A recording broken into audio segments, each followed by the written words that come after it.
अस्सलामुअलैकुम। एक ऐसा वाक़या सामने आया जहां एक जवान इमाम की मौत ने कई सवाल खड़े कर दिए और घर वालों ने कहा कि ये कोई हादसा नहीं बल्कि एक सोची समझी साजिश हो सकती है।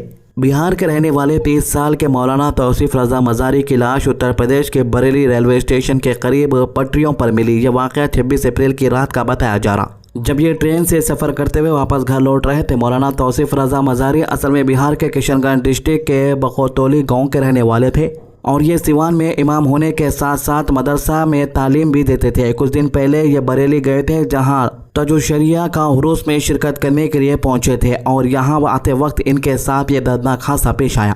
रेलवे अथॉरिटीज का कहना है कि यह एक्सीडेंट हो सकता है, लेकिन मरहूम के घर वालों ने इस बात को सीधा साधा रद्द कर दिया। इनका कहना है कि मौलाना को पहले ट्रेन में मारपीट की गई और इसके बाद इन्हें चलती ट्रेन से बाहर फेंक दिया गया, जिसकी वजह से इनकी जान चली गई। इस पूरे वाक़े का सबसे हिला देने वाला पहलू यह है कि मरहूम की बीवी तबस्सुम खातून का कहना है कि उन्होंने ये सब कुछ अपनी आंखों से लाइव वीडियो कॉल पर देखा। तबस्सुम बताती है कि 26 अप्रैल की रात इनके शोहर ने इन्हें कॉल किया जब ये ट्रेन में सफ़र कर रहे थे। उनकी आवाज़ से डर साफ महसूस हो रहा था कॉल पर। हेलो तबस्सुम। हाँ একটা সারাই মুখে ট্রেন পকড়লিয়ে উল্টা सीधा बोला है रे भाई কি বলছে মারছে তোক মারছে কেন वही ना तो पुलिस फोन करा था चाजान पुलिस उसपे मार ये लोग छने की ट्रेन की क्या तो लोग ला देगी शराब पी के। भैया हेल्प करो तो यार। मामा देखो भैया परेशान कर रहे हैं। देख दी पुलिस वाला आपने ट्रेन धोई आपने जबरदस्ती में मार आपका बेटा आली बीवी ने बताया कि लोग इन्हें मार रहे थे। तबस्सुम के मुताबिक इनके शोहर मदद के लिए पुकारते रहे, लेकिन ट्रेन में मौजूद दूसरे मुसाफिर चुपचाप बैठे रहे और किसी ने भी इनकी मदद नहीं की। तबस्सुम कहती है कि कुछ लोग इनके शोहर को चोर कहकर इल्ज़ाम लगा रहे थे, जबकि मौलाना ने बार बार अपनी सफाई दी और वीडियो कॉल पर अपनी किताबें और बैग दिखाया और कहा कि वो चोर नहीं है बल्कि एक मदरसा में तालीम देते हैं। तबस्सुम ने खुद भी कॉल पर चिल्लाकर लोगों से मदद मांगी, लेकिन किसी ने इनकी बात नहीं सुनी। इन्होंने बताया कि इन्होंने अपनी आंखों से देखा कि लोग इनके शोहर को कॉलर से पकड़कर घसीट रहे थे, उन्हें थप्पड़ मार रहे थे और बुरी तरीके से पिटाई कर रहे थे। तबस्सुम कहती है कि यह मंजर इतना खौफनाक था कि वो कभी भूल नहीं सकती। इनका कहना है कि यह कोई आम वाक़या नहीं है बल्कि जो है इसके पीछे एक बड़ी साजिश हो सकती है। एक ऑडियो रिकॉर्डिंग भी सामने आई जिसमें मौलाना तौसीफ रज़ा मज़ारी अपनी बीवी से कह रहे हैं कि कुछ नशे में लोग इन्हें पकड़ लिए हैं और इन पर हमला कर रहे हैं। वो बार बार अपनी बीवी से कहते सुनाई दे रहे हैं कि पुलिस को कॉल करो और मदद बुलाओ। पहले तो पुलिस वालों ने इसे एक हादसा कह दिया था, लेकिन बाद में ऑडियो सुनने के बाद कहा कि यह कत्ल हो सकता है। दिनांक 27 अप्रैल 2026 को प्रातः 7:25 पर पालपुर फाटक थाना कैंट जनपद बरेली में रेलवे लाइन से सटी हुई एक बॉडी की सूचना कंट्रोल रूम को रेलवे की मैन के द्वारा दी गई। थाना पुलिस मौके पर पहुंची और बॉडी की शिनाख्त Tausif Raza son of Abul Hussain resident of Pathamari Kishanganj Bihar के रूप में हुई। मृतक के फोन के द्वारा उसके परिजनों और लोकल कॉन्टैक्ट्स जो बरेली के हैं इनसे संपर्क किया गया। पंचायतनामे की कार्रवाई के उपरांत पोस्टमार्टम भी कराया गया। परिजनों को बॉडी सुपुर्द की गई। जब परिजन किशनगंज से आए तब तक परिजनों को ट्रेन से गिरकर एक्सीडेंट लग रहा था, किंतु आज परिजनों द्वारा ट्रेन में मृतक के साथ मारपीट की आशंका जताई जा रही है। हमारे द्वारा परिजनों जो कि किशनगंज बिहार में रहते हैं उनसे वार्ता की गई है और तहरीर प्राप्त होने पर आवश्यक विधिक कार्रवाई सुनिश्चित किए जाने हेतु उनको अवगत कराया गया है। घर वालों का कहना है कि उनके जिस्म पर जो निशान मिले हैं वो इस बात की तरफ इशारा करते हैं कि यह सिर्फ गिरने का हादसा नहीं हो सकता। तबस्सुम के मुताबिक अगर कोई शख्स चलती ट्रेन से गिरता है तो जिस्म बुरी तरीके से टूट फूट जाता है, लेकिन इनके शोहर का जिस्म ज्यादा खराब नहीं था बल्कि उन पर मारपीट की वजह से निशान भी थे।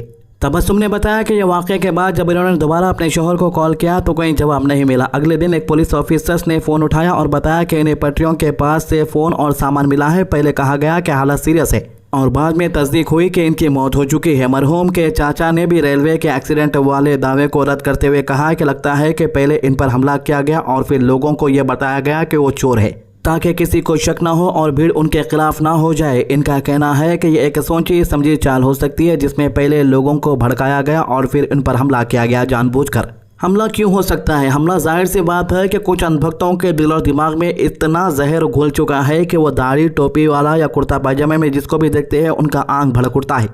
इस मामले में शहीद के फैमिली वालों ने हुकूमत से सवाल उठाया कि अगर इस तरह के वाक़यात हो रहे हैं तो फिर कानून और अमन का क्या मतलब रह जाता है और ये लोग कहां से आ रहे हैं और किस तरह खुलेआम हमला कर रहे हैं। इस मामले में मीडिया से बात करते हुए AIMIM के MLA अख्तरुल ईमान ने क्या कहा, आइए सुनते हैं। ये बात हमारे लिए, मिल्लत इस्लामिया के लिए, इस मुल्क के लिए निहायत ही अफसोस और निदामत का है कि रोज बरोज मुसलमानों के ताल्लुक से इस मुल्क में नफरत की हवा तेज होती चली जा रही है।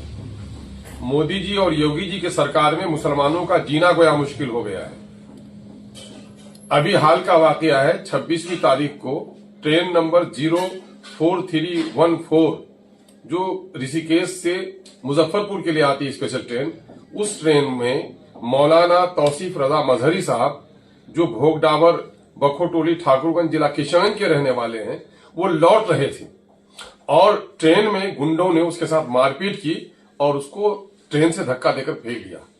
लापता हो गए, उनका मोबाइल ऑफ हो गया। तब लोगों को खबर हुई क्या मुसलमानों का ट्रेन से सफर करना भी मुश्किल हो गया है। एक आलिम दीन का इस तरह का सलूक, क्या मोदी जी, योगी जी, क्या हम लोगों को मुसलमानों के इस मुल्क पर रहने का हक नहीं है?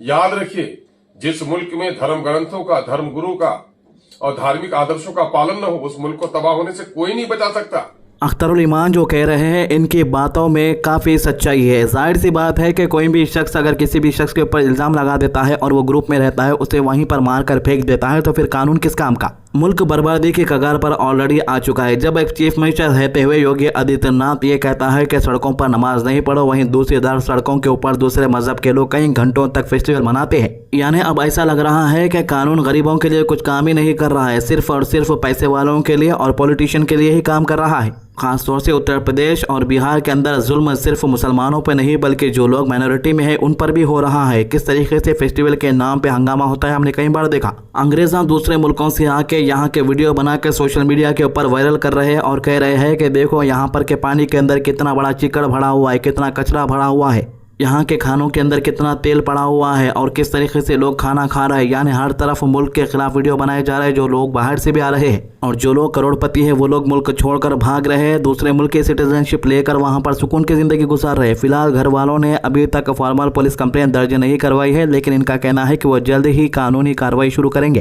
क्योंकि तौसीफ की फैमिली वालों को कुछ लीडर्स का सपोर्ट मिल चुका है। लोकल लोग और कम्युनिटी के अफराद भी इस वाक़े की पूरी जांच की डिमांड कर रहे हैं और चाहते हैं कि उत्तर प्रदेश सरकार और रेलवे अथॉरिटी जिम्मेदारों के खिलाफ सख्त से सख्त एक्शन ले। इसी बीच AIMIM के सरबराह असदुद्दीन ओवैसी ने भी इस मामले पर रिएक्शन दिया है और इन्होंने सोशल मीडिया पर यह ऑडियो रिकॉर्डिंग शेयर करते हुए उम्मीद जताई है कि रेलवे अथॉरिटीज़ इस मामले को संजीदगी से लेंगे और जो भी इस जुर्म में शामिल है उन्हें पकड़कर सजा दी जाएगी। तो हमने इस वीडियो के अंदर देखा कि अगर सबूत ना मिलने पर पुलिस वाले खुद किस तरीके से ऐसे मामलों को दबा देते हैं ताकि मामला आगे ना बढ़ सके और इंसाफ ना मिल सके। तो ये 3 मामलों के अभी तक के अपडेट। आज की अच्छी बात, हुजूर सल्लल्लाहु अलैहि वसल्लम ने फरमाया, मजदूर का पसीना सूखने से पहले उसकी मजदूरी दे दो। इब्ने माजा 2443। तो ये थे इस मामले के अभी तक की सारी अपडेट। हमारे चैनल को सब्सक्राइब कीजिए, वीडियोस को ज़्यादा से ज़्यादा लोगों तक शेयर कीजिए, नमाज की पाबंदी कीजिए, कुरान की तिलावत कीजिए और दुआ में याद रखिए। अल्लाह हाफिज़।